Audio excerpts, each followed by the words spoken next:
Hello there, and welcome back to the Disc Connected. I'm here with Joel Fisher, who is an employee at Scarecrow Video, a place that I've had on my physical media bucket list for years, and I wish I could cross it off today, but either way, we're going to be discussing it in length.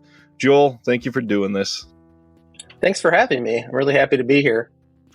Please, the honor is all mine. I still, literally the week that everything started going down when we started finally conversing, I was baffled that Scarecrow Video and anybody that is affiliated with it could even know who I was. It was such a awe-inspiring moment. I'm honored, and I genuinely wish I was closer. And I'm super jealous. I don't think we've talked about this. My sister lives in Seattle. She just moved there not even 2 months ago. So I really, really want to make the trip out there soon.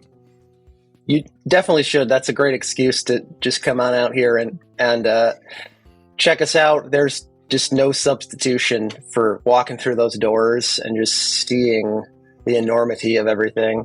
Right. Man. All right. So the big question, how long have you been with Scarecrow? I've been with Scarecrow 20 years, earlier in this year. So, since 2003, and I've done pretty much all there is to do, during that time here. I guess I probably should have started instead of how long have you been there. What is Scarecrow Video for those that have never heard of it or have never been? Well, Scarecrow Video is the largest nonprofit publicly accessible video archive in the world. It started out in 1988 as a video store with 600 titles from George and Rebecca Latsios, and they just kind of had a dream and an obsession to have the best video store in the world. So they, I think that they succeeded in that. I mean, it wasn't just them the entire time. There's been a lot of people that made it happen, but here we are. It's almost 35 years later, and we're still there, and we have just a ridiculous amount of stuff. I mean, it's crazy that this even exists, honestly. Right. Because the amount of things is just astounding. So what does the day-to-day for Joel look like at Scarecrow? These days I'm more into the behind the scenes kind of inventory stuff, mostly database kind of entering, reconciling information, making sure the information is accurate, running down missing discs, making sure everything is organized properly. Also, just pulling orders from rent by mail. I help out wherever I really can and wherever the need is. My kind of position is dealing with mostly inventory things, but I just deal with any kind of problem that we have to deal with. So it's always something going on. The big change this year was the announcement of the rent by mail, and we're going to dive into that later. But when you do something like that, you kind of have to have this unprecedented archive available. If you're going to announce something like that, you got to be able to back it up. And as somebody that works with the inventory, is there even a rough estimate of the number of pieces that are available in the store? Well, so I just looked up the official on the website. At this point, the new website, there's kind of a tally that changes every time things get added, and right now it's 146,390. And a good portion of those are going to be available to rent by mail, or will be in the future. Some of them are restricted based on just the rarity of them. Right. Those are the items that if you were to come in person, you would actually have to put a deposit down in order to rent those. Just because we want to keep them, we want to keep them available. We want to keep them safe. We don't want people walking with them or, accidentally damaging them. We want them to take it seriously that, it's an important piece, because we care about all the movies that we have. We do not get rid of anything ever. So if we have to replace something, then we have to replace it regardless of the expense. And some are quite expensive. Do you have a offhand knowledge of some of those rare titles? Yeah, we have a lot of just random kind of stuff, like On the Air, the David Lynch series from 1992. We kind of did it with Mark Frost. After they liked what was going on with Twin Peaks, and it didn't last very long. But there's a Japanese Laserdisc of that. We have a Japanese Laserdisc of Song of the South.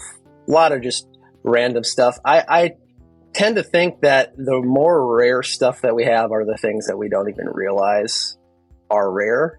The things that we might have one of the only copies of, we just don't know it yet. So those are the things I worry about going out.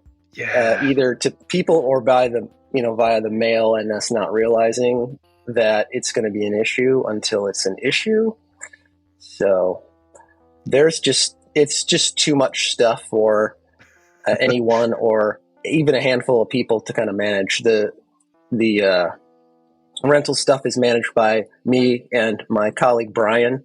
He's the inventory manager. I'm sort of the collections manager, and we're the only people that are really, dealing with processing the stuff, getting new stuff in there, trying to keep track of everything. It's a lot of work. Yeah, 150,000 titles almost. That's intimidating for even like a full team of people. That's a lot. It's ridiculous. I mean, really, we do need a large team to do with it, but we make do with what we have.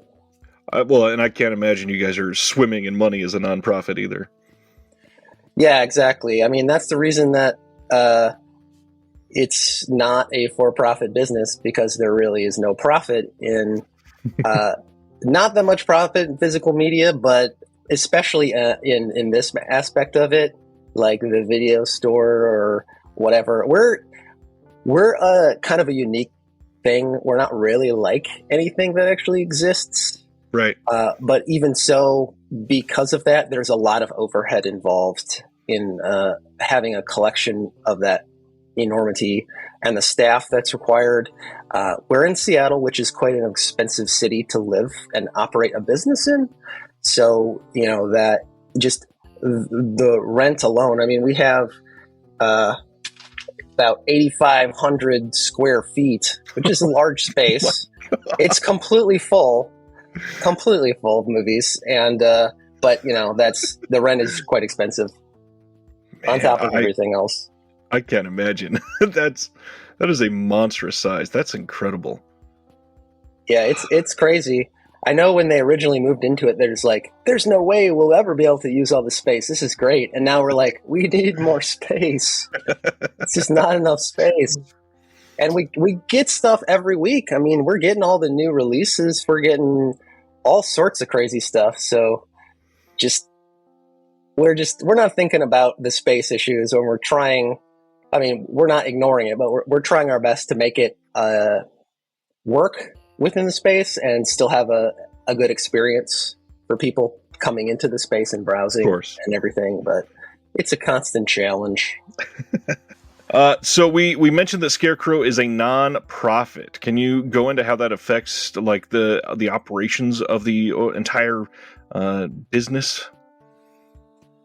Well, because we're a nonprofit, we tend to try to engage the community in different kind of ways, different programs. We have programs where we go into senior centers and other community centers with screenings. Oh, wow. And do a little introduction, kind of facilitate film discussion to just engage audiences that wouldn't necessarily normally have that kind of interaction, but are interested. And we've had programs for children where we've had kind of educational stuff with activities and books and short films. We used to do that in person, and during the pandemic, we started to do it virtually. So if you want to check those out, we have them on our YouTube channel. And Nice. Other sorts of community support we try to do as much as possible. We've had success in the last few years doing free outdoor screenings for neighborhoods, like working with neighborhood organizations to have screenings of family-friendly sort of stuff out there. And so that's got a lot of people coming out and supporting.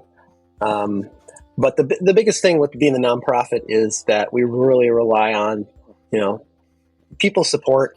If renting movies, selling movies made enough money to keep the doors open, then we wouldn't need to be a nonprofit. But we are a nonprofit, and so donations and memberships. You can have a rental account without having a membership, but if you have a membership, it's sort of like a little bit of a bonus add-on. You can get specific perks and stuff like that, and it really helps keep the doors open. It keeps us being able to do different programs, keeps us being able to pay our staff, keeps us being able to do shows like Viva Physical Media on our YouTube channel, and keeps us being able to bring in new additions to the collection. So we're currently doing our year-end fundraiser. We are trying to raise $150,000 before the end of the year, which is pretty ambitious. Yeah. And it'll help us out, put us in a good position to start the next year. We want to be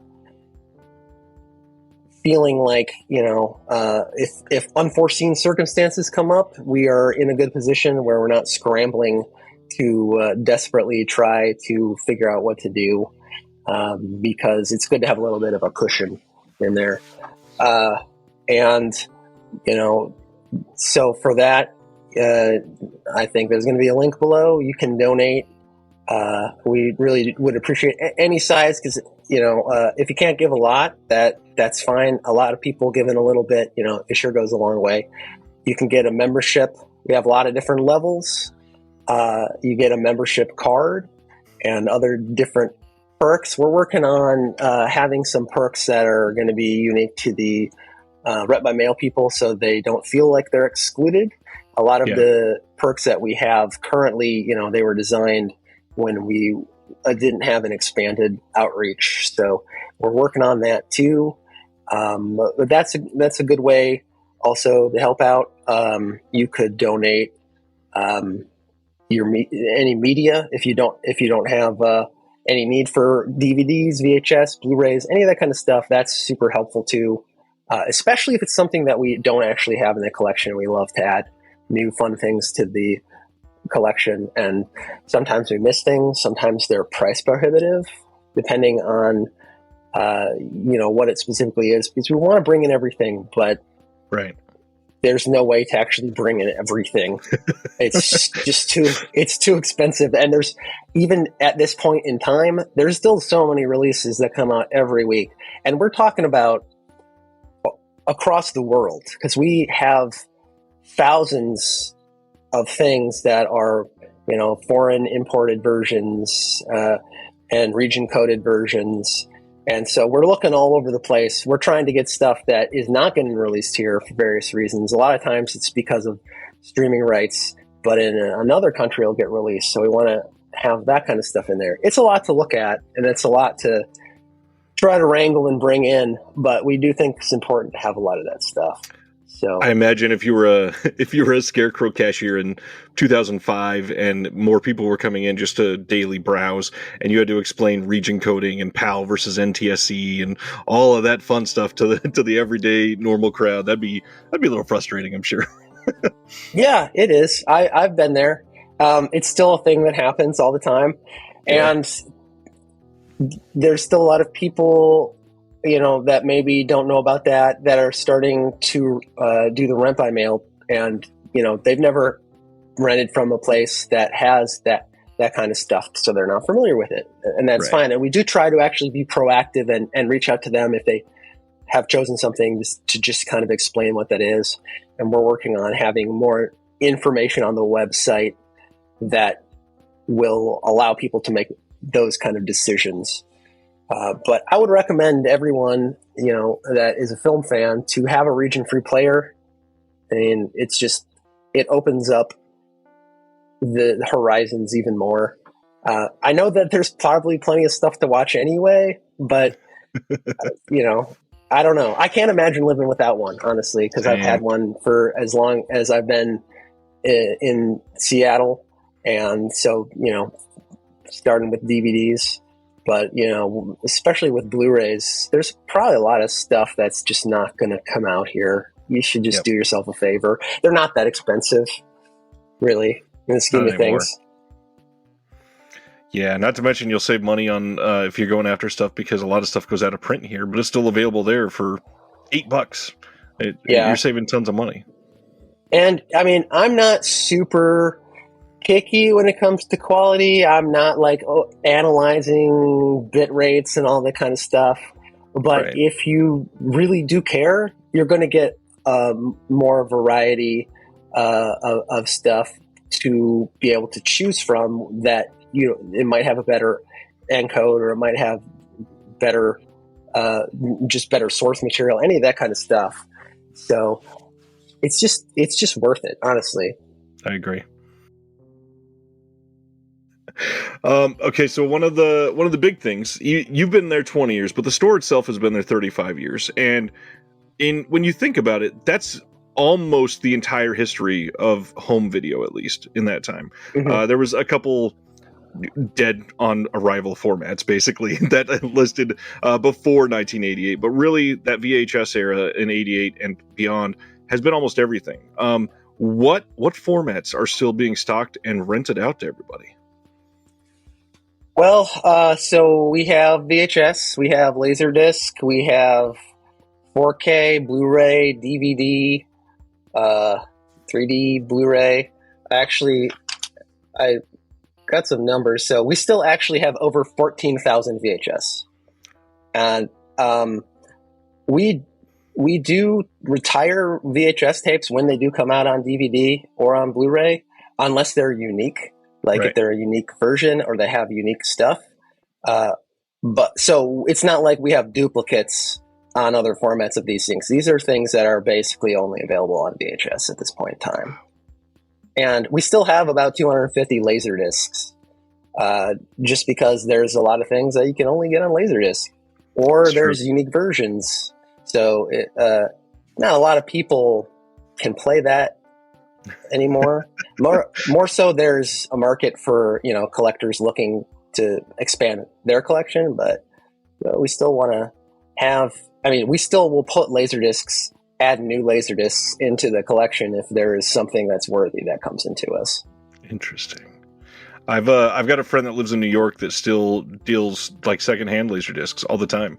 He's got a brother that lives here in Kansas and recently drove a full carrier truck from New York to Kansas, bringing thousands of Laserdiscs. It's wild. Wow. Yeah, that's crazy. Those things are so heavy and they take up so much space. But there is a ton of collectors out there that are really into it still, and that's great. 14,000 VHS. I mean, it's impressive when you think of the number, but it's also kind of a depressing thing to look at on how many of these titles have not made the leap from what is literally an archaic lesser format to even standard definition disc at this point. 14,000 titles. Yeah, and we don't have every VHS that was ever made that hasn't jumped formats, because we're still probably every week we still get new VHS in. And so, anything that we don't have, we'll get it on the best format we can. Or even if we have it on another format, if there's a different version, there's some weird stuff like the movie Dream Lover, where the director's cut's only on VHS or whatever, and the DVD is the theatrical cut, and pretty much going to stay that way at this point, it looks like. So, we'll track down this stuff to fill the gaps. Or there's a lot of people that are really cool and decide, you guys don't have this. Let me just send it over to you, which is super helpful too. My go-to for Laserdisc, I think it's Scream. I think there was a Japanese Laserdisc. That's the only version that has the uncut original version of Scream before any home video. So, gosh. Yeah, I think that's true. I mean, there's a lot of weird stuff like that out there that you just kind of wonder, like, well, why did that never come out in any other format? Right. So you mentioned new releases. So you're still getting, like, every Tuesday, you're getting all of the new titles in and making those available for everybody else? Yeah, every Tuesday, new release day, same as as since the dawn of time for home video, at least as long as I can remember. Is that including all of these boutique labels that are out there putting stuff out? Oh yeah, Wow. we get all the OCN titles. We get as many of the other boutique labels as we can. We have good relationships with OCN and some of the other labels. So, and that's the kind of stuff a lot of people are really interested in, because it's kind of the more unique titles, less mainstream stuff. But there are people that come in every Tuesday and want to get the new releases of the big movies too. So there's room for everybody. And you're still getting supported by it. So gosh, I hope they keep doing it. Yeah, that's always kind of the question, and I know you guys talk about it on the channel sometimes, and everybody always is talking about like the health of physical media and all that kind of stuff. And there's always, every year it seems like there's like, oh my God, this year has been so amazing. There's so many new labels. There's so many new amazing things that we never thought would come out. Right. And there's stuff like, okay, well, Best Buy is not carrying stuff anymore, and Ingram is closing. So there's good and bad in every year, and it's really hard to kind of gauge where everything is going. I hope that we don't get to the point where the major corporations decide it's not worth their time, since they are all multinationals and it's a small portion of their income. But I think that boutique labels are doing a really good job of picking up the slack and actually doing much better editions for things that you would never expect to get amazing editions. And the studios would probably just not do that. Yeah. And that's always like my retirement plan hope for this, basically, is if the studios just kind of give up on it, I kind of hope they just start licensing everything out, which historically has never really been the case. But if they're not doing it at all, there's no competition for those titles. So maybe they'll consider it. And it would be wild if in 15 years we've got, I don't know, like Shout Factory putting out some deluxe Matrix box set of everything with brand new interviews with everybody and all kinds of stuff. You never know, I guess. Whatever keeps it going. I feel like the labels, especially in the last few years, have done a really good job in getting a lot of people excited about physical media again and doing, great editions of stuff. And there's it seems like a lot of new people getting interested in collecting and in renting. So that's been really great. There was definitely a period, like I said, I've been doing it for 20 years. In between now and maybe 2007, 2008, where DVD was kind of still pretty massive, but that was kind of the peak. Maybe 2006.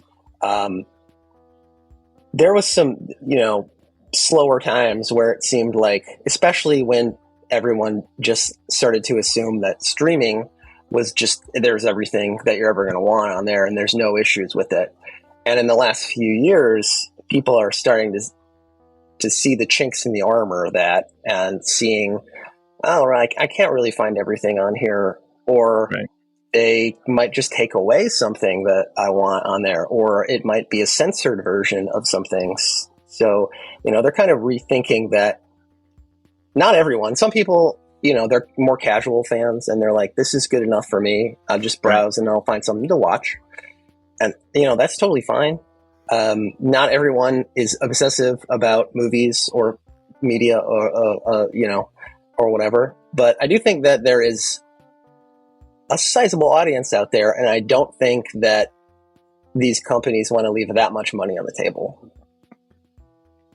I would agree. And when you start looking at we're almost at the end of 2023. So if we start looking at just the last decade, because really around a decade ago is when Netflix was at the beginning stages of popularity. People were, Netflix, if people don't remember, was kind of like better back then. They had a lot more of the more mainstream titles because there were no other streaming services to compete with. So they had way more titles than they have nowadays. And back then, Netflix for everybody was like $7.99. Their 4K plan now is almost like $25, $26 or whatever for a new sign up. People are finally, it feels like, starting to push back against some of this. If you have 3 of the services, you basically are paying for cable again. Exactly. Yeah. And, people that were paying attention could kind of see that this was going to be the direction of things, especially when the studios all decided, oh, we should just keep our content and have our own streaming services, which is the exact opposite of how people had been doing it before, when you could just go to the video store and be able to get all the stuff in one place, or on cable where you could have different channels or whatever. It's just, it ends up being more convoluted and confusing if you actually care about watching something specific, and it's very expensive if you want to watch just even a few things, but they're on disparate streaming services. Especially because none of the streaming services truly have everything that they should have. None of them have every title from their catalog. So even then, like if you were a massive Disney fan, if you sign up for Disney Plus, you're only getting like 30% of the content they've ever made. What is the hope in that? Yeah, Disney has been really bad forever in that, because they just have produced so much content, especially for television, that is really great. I mean, I have fond memories of watching a lot of that stuff when it was on, and it's just never been available again. And that was my one kind of big hope for Disney Plus, to see some of that stuff that's just been lingering in wherever they, never available versions. You can't even, find like even bad versions out there of a lot of the stuff, but that they're not going in on that. They're going in on, the big kind of tentpole stuff, and that's fine. But I feel like they kind of ignored different sectors of the audience that probably would have been excited to support it, and kind of got frustrated and decided it wasn't worth their money. That's quite obvious. That's exactly the case. There's a whole bunch of people just being alienated right now because they don't have that option. But one of the options in response to that is Scarecrow. So let's get into the rental program. This, the big nationwide push, I don't know if I'm just assuming here, but it seemed to be right in response to when Netflix was shuttering their doors. Was that planned? That was not planned. That was a complete accident. We were actually just running really far behind and getting everything done. It was, I don't know if people understand, like, it was a massive project, because it's not just like the creation of a website. It's the complete redoing of our entire system. So it's a database. It's a point of sale system that allows us to, check out stuff and do transactions, in person and on the website. And it's extremely complicated. So that's why we're running a little bit behind. But we wanted to make sure everything was actually working properly before we went live. Of course. And more or less, we ironed most of the bigger kinks out within a day or two. And it seems like the rent by mail functioning is doing pretty good. So the big question then is, success-wise, how do you feel like it's going so far? Obviously, word of mouth is going to be important to get that out to everybody, but everybody that's doing it, are they happy? Are you happy with the numbers so far? Yeah, it's been going really well. I'm not exactly sure of all the numbers of the signups and the orders and all that kind of stuff, just because with our new system, we have a little bit less availability to get our data at the current time, but we're always filling a lot of orders every day. It seems really busy. There's a lot of the same names, but then there's always new ones. So it seems like people are liking it. We've been getting pretty good feedback from the people that have done it, and we always do appreciate people reaching out to us if they have positive things to say, or they have an issue. We just want to correct it, because we're not going to know that there is going to be an issue with any of that if people don't let us know. And with something so big and wide scope over the entire United States, there's bound to be some issues. Yeah, and there's a lot of issues that we don't have control over, like the USPS. They just sometimes are slow, or things get rerouted confusing ways. We don't have control, but we will always be understanding if that is the situation. I mean, we're never going to say, "Oh, sorry, your movie's late." We don't want to punish people. We want people to have a good experience. Right. So we always just encourage people to reach out if there's any kind of problem at all. I really need to put in my first order. The hard part is I have 9,000 discs here that are not being played today. Yeah, exactly. I've been meaning to do at least one to check it out and be able to tell everybody about it because it's such a big deal. But I mean, why for you back in 2003, why start at Scarecrow Video? Oh, I've always just loved movies, like for as long as I can remember, and I've always just wanted to work in video stores. When I was maybe 12, I went to the local video store because every little town had a local video store back then, as well as like gas stations that had videos and like every other place that had videos. It was great. But I went to the store and I said, "Hey, can I work here? I just want to work at your store." And they were like, "That's weird. You're 12 years old, but okay, maybe that's fine. We'll let you know." And they got back to me and they said, "We can't pay you because you're 12 and that would not be legal, but you can rent as much video games and movies as you want." And I said, "Yes, exactly. I'm in." So on Saturdays I would go in and I would kind of shelve movies, put stuff back, just help out. And that was great. I mean, that was like I was in heaven for being 12-year-old me. Right. And so I did that for a couple years until they closed down. And then I tried to get jobs at other stores and no one would hire me.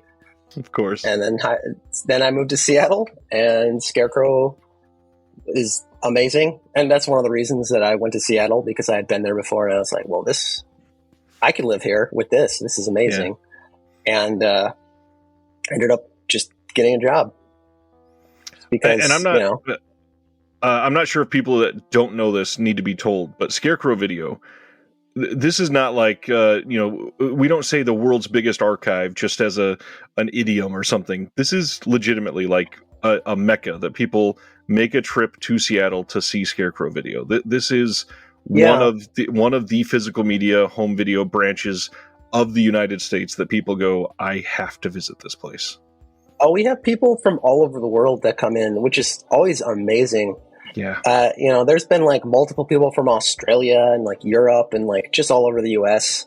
It just always makes me feel like really proud and happy that people are so excited about it. And like, just they're like, I set aside a day to just come here so I could browse around and look around. Like that is super cool. I mean, it's definitely something that I would do if I didn't live here and work here. Right. But it's always strange because there's so many people just, within blocks of it that are like, oh, I've never been in here. What is this? So, but maybe they're not film people. That's fine. It's just funny to me. As they're passed by somebody from Bangladesh going, I've always wanted to be here. Move. Yeah, exactly. Oh, that's fantastic. So back to your story. You joined this place and you've worked there for 20 years. But physical media always a big part of your life, obviously. What are you excited by? What kind of film are you immediately drawn to? I like everything. I know that's kind of a cop out, but you can't really work. You can't really work at a place like that and not just try all sorts of different kind of things. And so, I've always loved horror. I mean, I think a lot of people get into their love of films through that avenue, it seems like. Especially like kind of collector types people or people that are really passionate about it. But, when I was younger, we had cable and we had the video store, and I would just, watch anything. I didn't have any discrimination against things, black and white, whatever, old, new, it was fine. And Scarecrow has, being there for this long has allowed me to kind of delve into different areas that, you never thought you'd be able to go as deep on, which is pretty amazing. Are you still trying to watch movies every week at least? I try to watch as many as I have time for, but the more that Scarecrow is successful, or the more that that we take on, and try to expand and do different stuff for the public, the less time I actually have to watch movies. But I do try to watch some. It kind of drives me crazy because there's so much stuff, and like even though I work at Scarecrow and I have access to basically the largest collection anywhere, I still collect and I still buy my own stuff, and so that always tends to kind of languish the most, because I'll see something like, we're putting this out, I gotta take this home, so like right. I'll immediately react to that instead of being like, I have a stack of stuff I probably should have watched months ago at this point. So it's a little ridiculous, but I always try to watch something when I'm in the right mood too. I don't want to put on something and then not be into it and just dismiss it. I want to be in the right frame of mind and give it the best chance I possibly can. Right. To kind of have like no expectations, to kind of let the movie do its thing on me, to be open to that. And, sometimes it's hard when you're really busy and you have a lot to go on. You're like, well, let me just go in and plug a little bit and just watch something and relax. But you can't always just turn it on or off like that. Yes, and not to mention, it can change the way you feel about the film. I mean, I've tried to share with people, like, you don't get a new puppy and then sit down that night and watch Marley and Me. It'll ruin everything for you about that movie. So you gotta, there's certain things. If you're a newlywed, you don't put on, a movie about like bleak divorce stories or something. There's certain things that you have to be in that right frame of mind to have it emotionally fit you. Yeah, and with the amount of things, I mean, I'm sure with the amount of things that you have, and with the amount of things that I have access to, like, kind of movies get one shot, and I want to give them that fair shot where I have the time to really spend and, give that over to them. Just because, I want to have the best experience that I can during that. I like movies. I don't want to sit down and watch a movie that's just I'm not enjoying. Exactly. That's just crazy. I mean, and I'm not going to enjoy everything. But if I'm in the right frame of mind, I can at least take something away that's positive from pretty much anything. And so, if at least to be open to that, I think is really where I want to be when I'm watching something.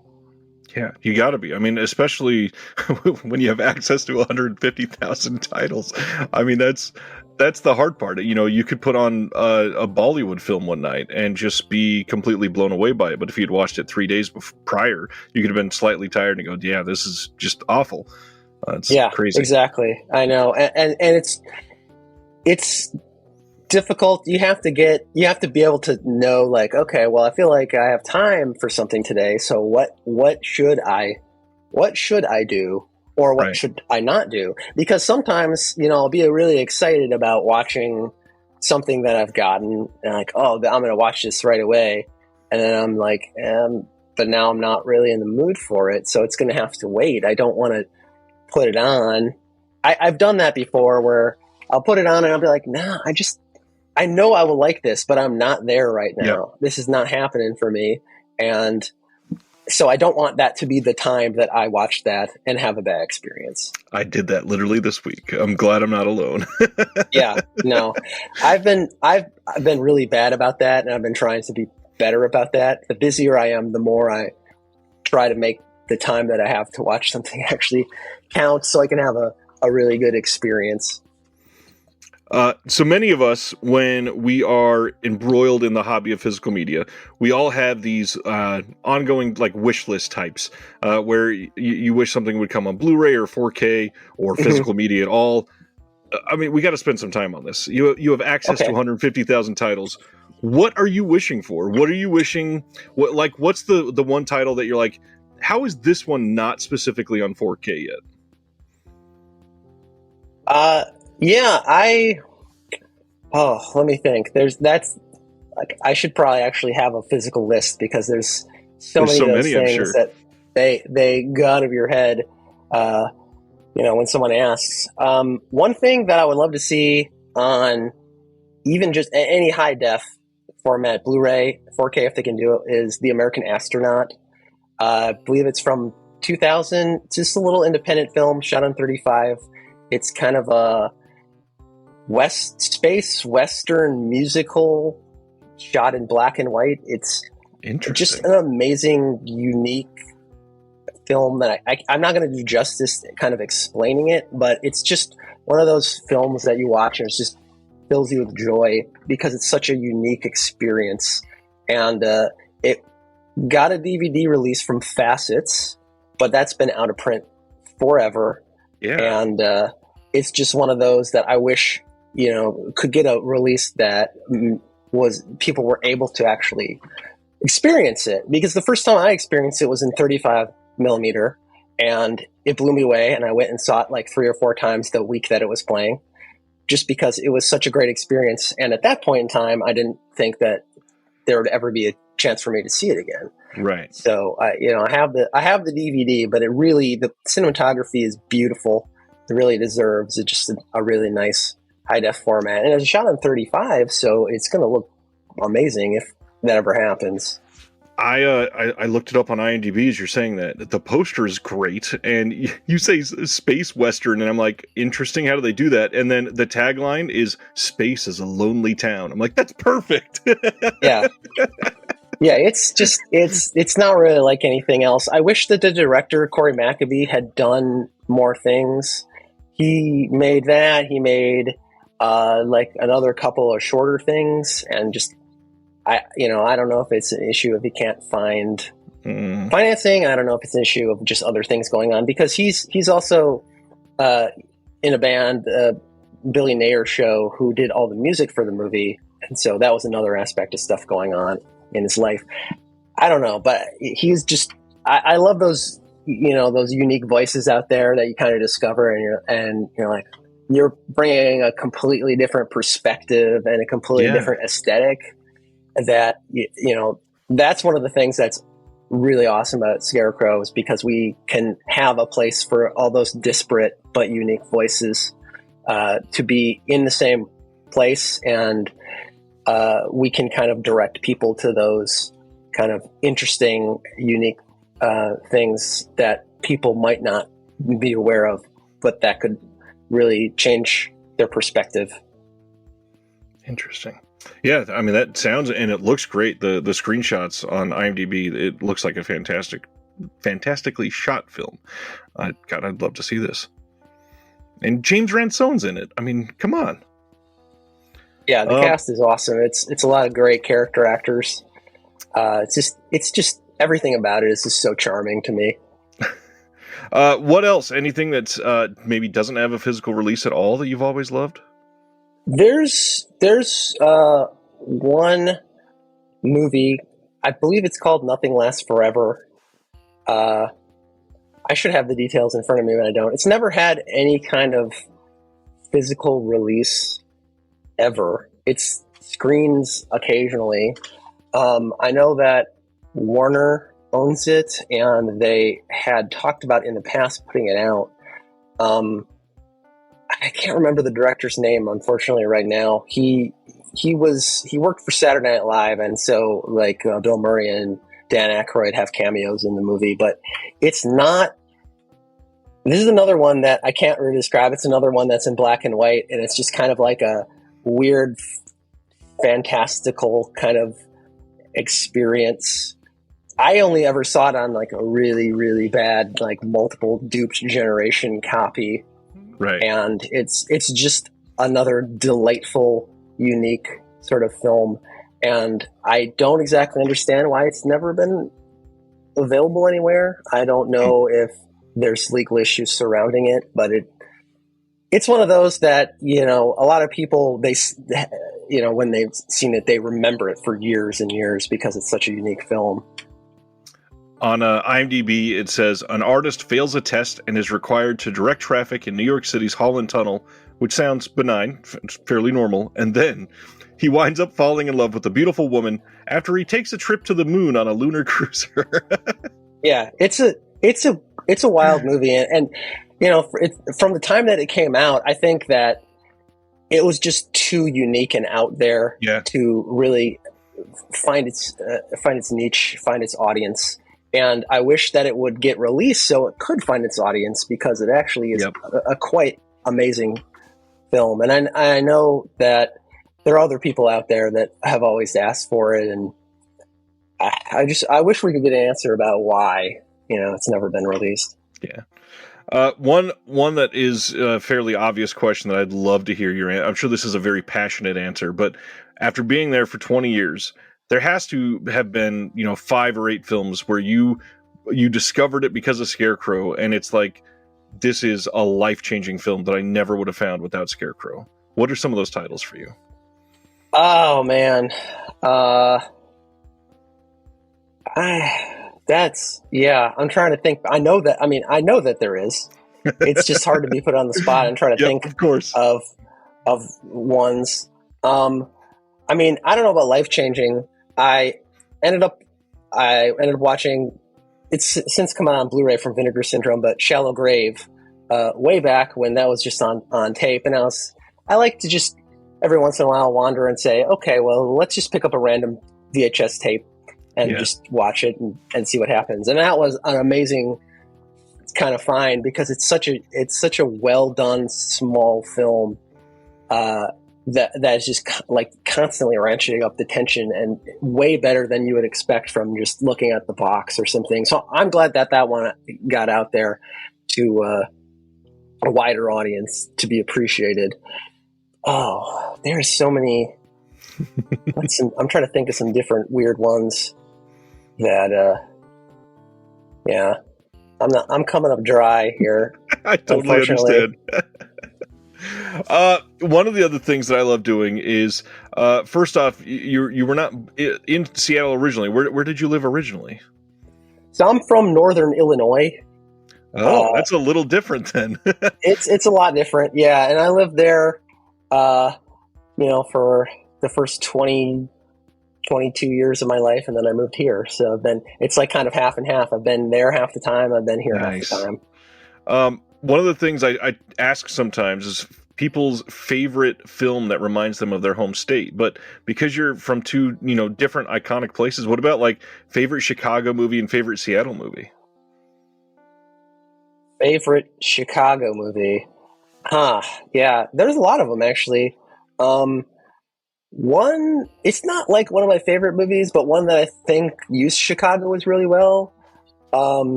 was Running Scared, the Gregory Hines, Billy Crystal movie. Yeah. There's some great action stuff that they use, like the trains and some of the buildings and everything there. That's a really cool one. And people should actually check that out. It's Peter Hyams, and he's always really good with the really intense sort of action stuff, like that puts you right in the action, and it's a really unique use of the city. What's a good Seattle one? I'll say Running Scared is a good shout before you go down there, because that's coming out on Blu-ray from Kino next month. So hey, everybody should go check that out. Definitely check that out if you haven't seen it.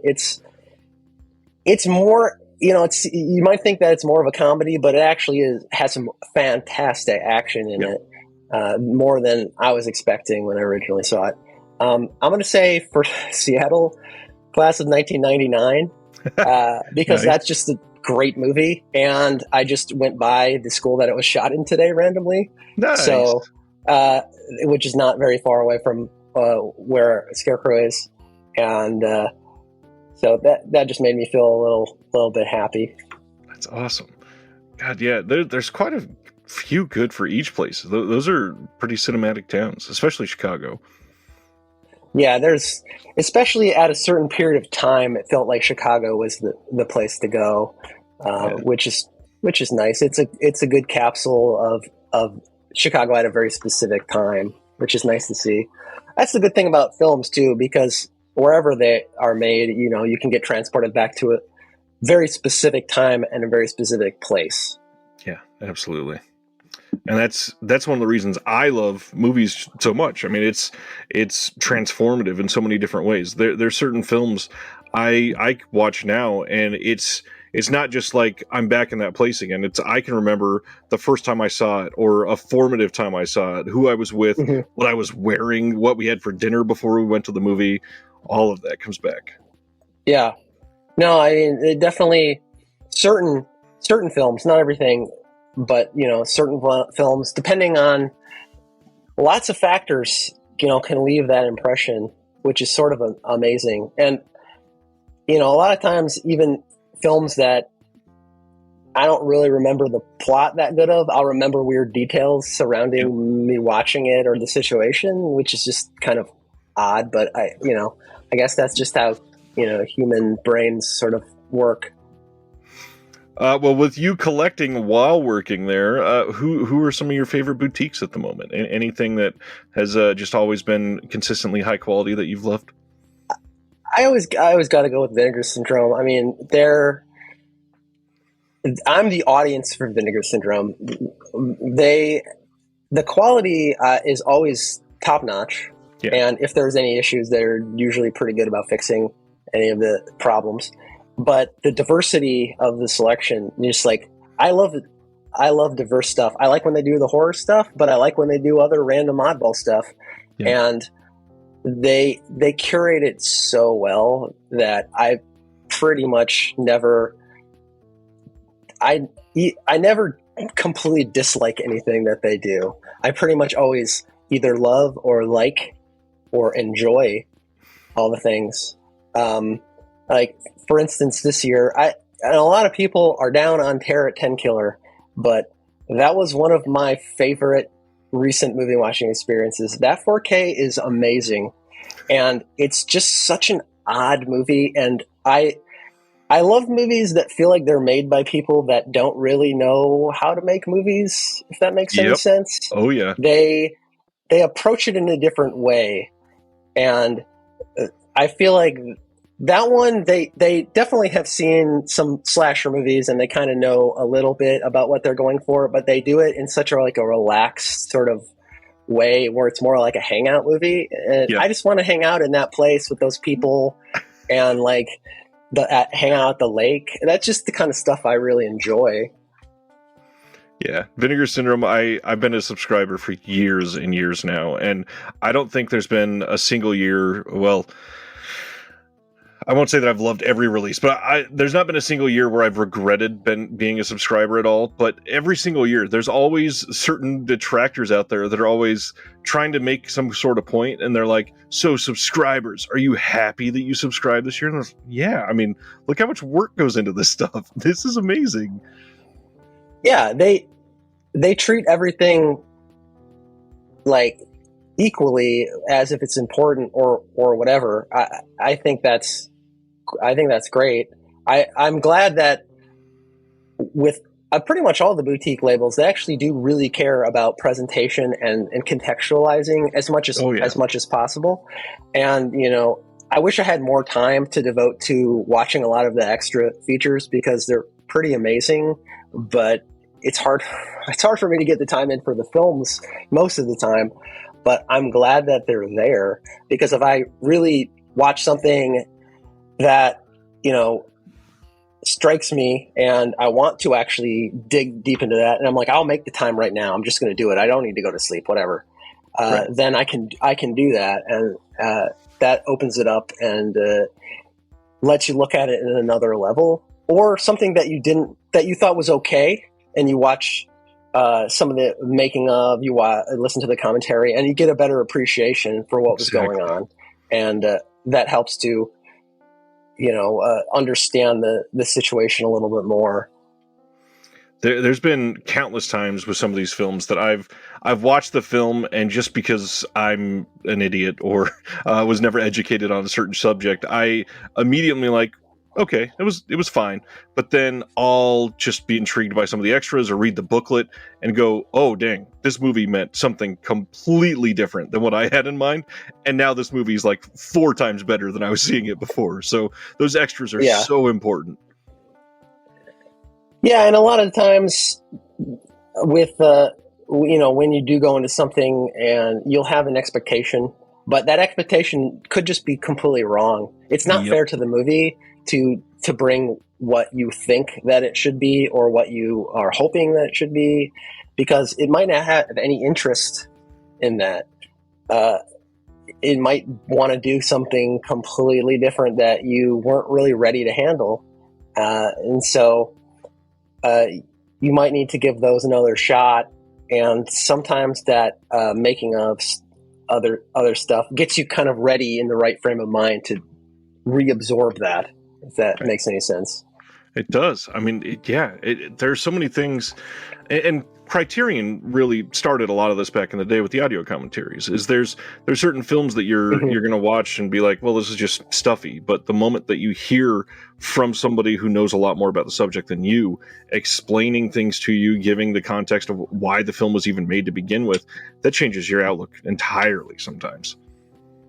Yeah, and that's one of the great things about physical media, because you do get that wealth of extra content that contextualizes things that you will, on some streaming services you do get a lot of that, and then some you just don't. So it's nice to be able to have that, as well as other, just like related documentaries. Criterion is good about having documentaries on directors or writers or different people that it's not specific to that release, but it's really nice to have those out there, because a lot of times they wouldn't get released individually. Totally agreed. Yeah.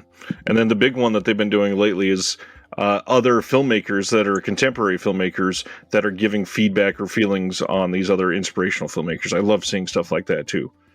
Definitely. Yeah. It's important to make that through line, I think. I think that can help people kind of understand and get excited about older things when they see how it has impacted stuff that is newer. Because, I mean, no one that I know, because I work at Scarecrow and everybody there is really open about stuff, but I do know a lot of people are like, oh, I don't watch stuff before this certain time, or I won't watch black and white, I won't watch subtitles, any of that kind of stuff. But you're really just doing yourself a disservice more than anything, because there's so much out there that you might find something that resonates with you so completely, and you just have an epiphany on there, and sometimes that needs to happen, but it won't happen when you're closing yourself off to certain things, I think.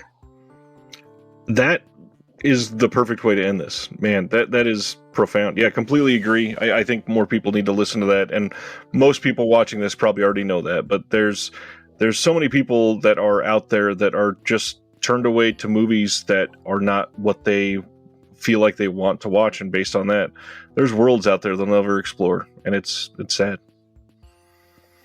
Yeah, and if you want to start to diversify your viewing, we have at Scarecrow Video quite a diverse selection. So we can help do that with a low cost option. You don't have to blind buy everything. You can just try it out. And if you get in touch with us, we can even make recommendations, any of that kind of stuff. That's what we're there for. We want to connect people with movies that they will find worthwhile, and that will possibly give them a new perspective or a new insight into something that they previously didn't have. Like I said, all the links for the fundraiser, for being a member, for the Rent by Mail program, those will all be in the description below. The Rent by Mail program, do you know all the details for that? I know that the shipping is covered both ways. Do you have pricing? And I think you can have up to 6 discs, right? You have up to 6 discs currently, and the pricing kind of depends on the specific items. Everything like most things are like $450 for just a movie, but it kind of depends on the length. Right. Some things that are longer are more expensive. They're all going to be priced immediately as you're searching through the thing. You'll see that right away. And the shipping, that's just $12 flat. It covers both ways. Which honestly, if you're on the East Coast, is a really good deal. I don't know if people understand that shipping is pretty expensive now. And we don't ship media mail. So I just want people to understand, we ship Ground Advantage. So it's insured and it will reach people in a reasonable amount of time, which is still a while, as opposed to media mail. We don't want our stuff to get lost, and we want people to be able to get their stuff in a reasonable time. So we opt for a little bit better of a shipping. We've shipped things in padded mailers, and they're in hard cases, so they're protected. So we're not. It's not really good to compare to like Netflix and the little envelopes or something, because like we have more respect for our discs than to ship them out that way. We do care if they actually do get damaged, and we hope that you'll actually be able to watch them because they actually do play. Wow. That's on some of that shipping, you have to be losing money on that, no doubt. Oh yeah. Yeah. Right now that, we just have a kind of a basic system. We don't have a way to kind of fine tune it for shipping to different areas because the shipping isn't actually built into the system. It's separate. So hopefully at some point we can integrate shipping, and then that will give people a lot more options. But at this point, it already costs so much to set up what we have, and it already was such a major time commitment, and we were already running late on it. So we wanted to go out with something that does work, and then we'll just keep improving upon it. So, I mean, either way, look at how much people can save. I mean, if you're averaging, we'll even say 5, just to make it easy math, you're getting 6 titles, $5 a piece. That's $30 plus the 12 shipping, $42 for 6 full. You could go full boutique releases for $42. Yeah. That's insanity. I mean, it's a good deal. I mean, some people, they're not that much into film, so they're like, well, I can just stream it for free on Amazon Prime or something, and that's fine. But if you're really interested in stuff, it's a great resource. It's great if you're looking for specific things. If you're just like, I got to get this thing, and you guys have it, so I want to check it out. I think it's fair. We want to keep improving on it. We want to give better search options. We want to have more information about all the titles. We have the ability to do that in the future. It's just a matter of having the money and the resources to further build that out, because we're not designers. None of the people that work there designed it. We had to get people to do that. That's their job, and we have to pay them to do that. And you'd be surprised that something that's a very simple, very straightforward thing can cost a lot more than you would expect. So we're doing the best that we can, and we feel like people are pretty happy with how things are right now, but we want to keep improving upon that. We want to have a really, really good interface for people. In my day-to-day job, I'm a data analyst, and I supervise other data analysts. So just thinking about how much time it would take to input 150,000 entries with details on region coding, year of release, director, special features that are coming on the disc, that is an astonishing amount of time that's going to take no matter what. So more power to you. Yeah. That's wild. And so this is our 4th migration to a new system. So you got to think about how the data has transferred over from each one of those systems and how they don't actually line up completely. Right. So a big portion of my time is spent trying to just fix weird data issues from migrations, or fix things that didn't have original information because the system was a little bit more simplistic, and now we have more information. So filling out that kind of stuff, before I started there, I think there was still like 75,000 titles, which is Jeez. a lot to go back through and try to reconcile and try to make become more consistent with the data. Gosh, that Scarecrow's grown so much from 1988. That's so impressive. It's ridiculous. Yeah, like it's, and I think that's the thing that is so important, is because this specific collection, it can never be duplicated. It defies logic that it even was created in the first place, and the series of events that happened to keep it existing is kind of astounding, because there was like a few different times where they were just going to be bankrupt, and someone stepped up and renewed it, and kept it going, and then that was really successful for a while, and then the physical media starts to wane, and we're like, well, you know what? We can become a nonprofit because we think that this collection is of such importance. Right.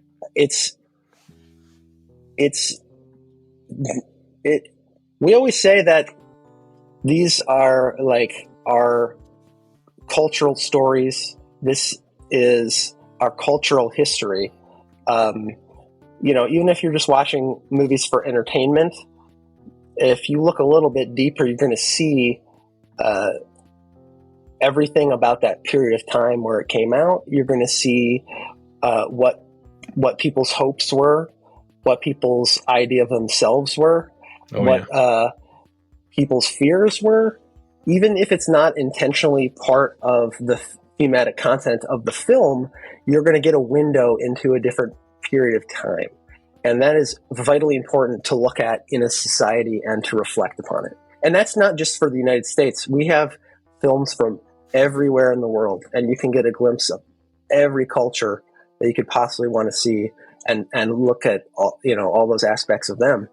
And it's just an amazing resource. And we're very passionate about keeping it going. Wow. In the description, I will have links for the Rent by Mail program. I'll have links for the store, link for the YouTube channel, which is great. So much going on at Scarecrow. I recently bought something because it was featured in one of the Scarecrow YouTube videos. I was like, how do I not have this DVD version anymore? I have to go get it. I went and bought Final Destination 3 because I forgot that it had a completely different thing. I'm like, I have to have that. Yeah. Like the choose your own. Is that it? Yeah, of course. Yeah.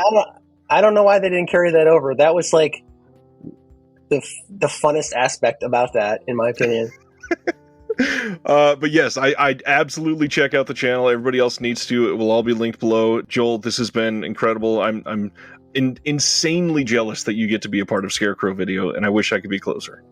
I want to just say, I'm glad that you had me on to be able to talk about this stuff, and but I'm just one person, and Scarecrow is really around because of its amazing staff of people who work tirelessly to keep it going, and the amazing support base of people that have donated in all sorts of different ways to keep it going, and especially our executive director and co-founder with me of the actual nonprofit organization, Kate Barr.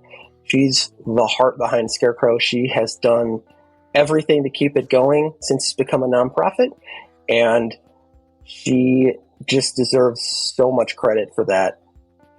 She puts Scarecrow first in everything and is completely tireless in her efforts and completely passionate about everything. Love that. Yeah, I'm privileged to have been able to been working for Scarecrow Video for so long, and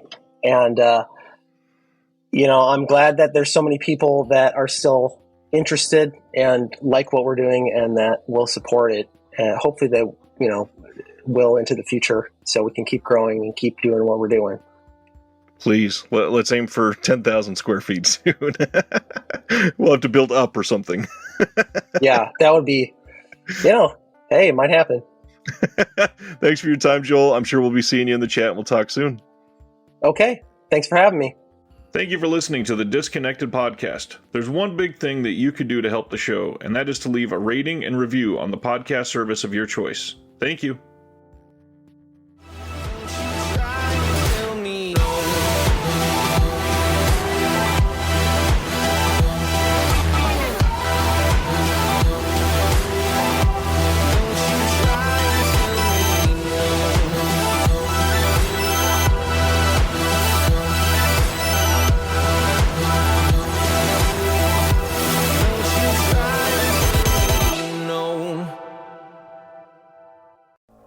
If you're looking for more horror outside of the mainstream, look no further than Unsung Horrors, a podcast about underseen horror movies.